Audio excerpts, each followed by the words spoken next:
भाई जो गुरु वचन पे डट गे, कट गे फंद 84 के। निर्विकार निर्भय तू ही और सकल वैमान,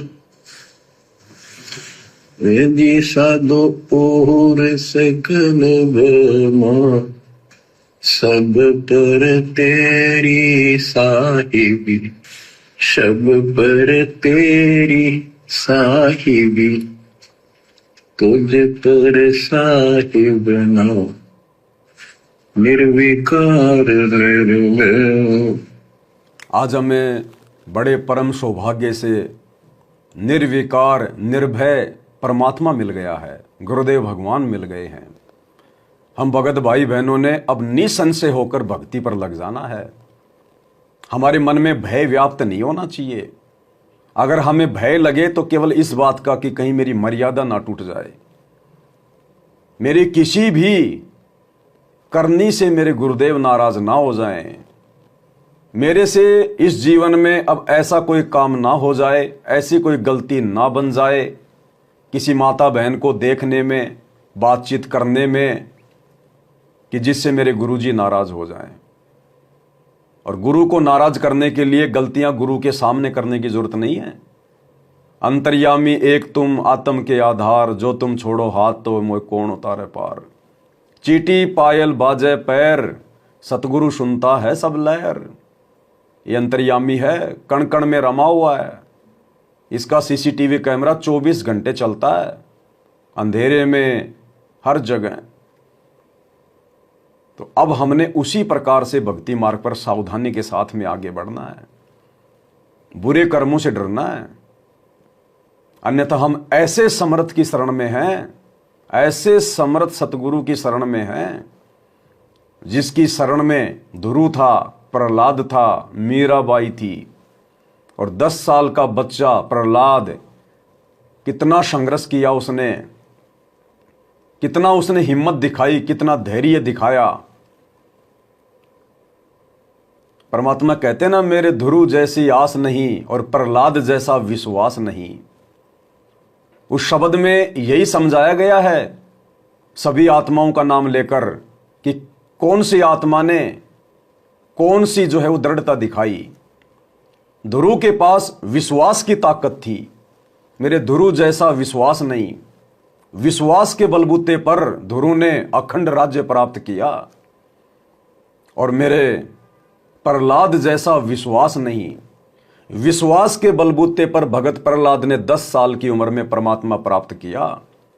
उसके पिता हिरण्यकश्यप ने ब्रह्मा जी से वरदान मांग के, जो स्वयं को स्वयंभू परमात्मा घोषित कर चुका था, उसके साथ संघर्ष किया, एक राजा के साथ 10 साल के बच्चे ने, लेकिन हार नहीं मानी। 84 प्रकार की यातनाएं दी गई उसको।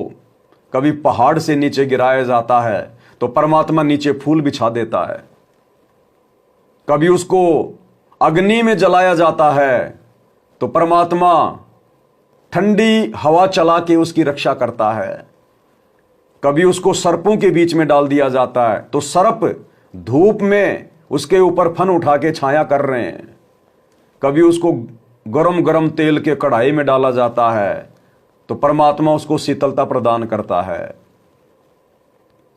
आज भी वही परमात्मा है, यही गुरु था उस समय भी। नरसिंह रूप धरे गुरु राया, हिरणाकुश को मारण दाया। नरसिंह रूप इसी गुरुदेव सतगुरु रामपाल जी परमेश्वर जी ने धारण किया था, कोई और नहीं था। यहां के विष्णु की बस की बात नहीं थी कि वो हिरण्यकश्यप को मार दे। तो यही गुरुदेव, यही परमात्मा। परमात्मा कहते हैं, सारे खेल हमने किए, हमसे मिले सो निश्चय जिए। कि सृष्टि में आपको जितने भी अद्भुत लीलाएं, अद्भुत घटनाएं दिखाई देंगी, सुनाई देंगी, भले वो चेहरा विष्णु का हो, शंकर का हो, ब्रह्मा का हो, अन्य किसी देवी देवता का हो, केवल चेहरा उनका है, बाकी शक्ति परमात्मा की। ये सतगुरु स्वयं ही सारे कार्य करता है भक्ति को जीवित रखने के लिए, लोगों के दिल में धर्म की ज्योत जलाए रखने के लिए, लोगों के हृदय में धार्मिकता को बनाए रखने के लिए। यही गुरु, और आज हमें यह परमात्मा साक्षात मिल गया, ओरिजिनल रूप में मिल गया, कोई मुखौटा लगा के नहीं आया। साक्षात अपने सतलोकीय रूप में गुरुदेव धरती पे प्रकट हैं।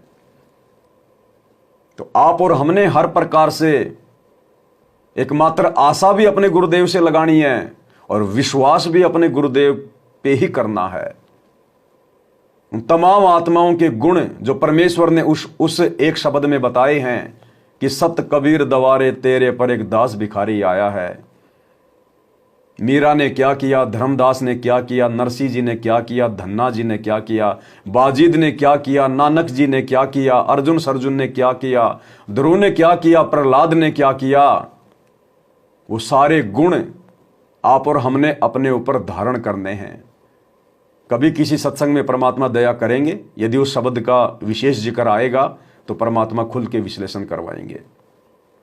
तो इस कदर हमने गुरुदेव पर समर्पित होना है। थोड़ा सा जीवन है, ज्यादा दिनों की बात नहीं है। भाई जो गुरु वचन पे डट गे, कट गे फंद 84 के, कट गे फंद 84 के, कट गे फंद 84 के। भाई जो गुरु वचन पे डट गे, कट गे फंद 84 के, कट गे फंद 84 के, कट गे फंद 84 के। भाई जो गुरु वचन पे डट गे,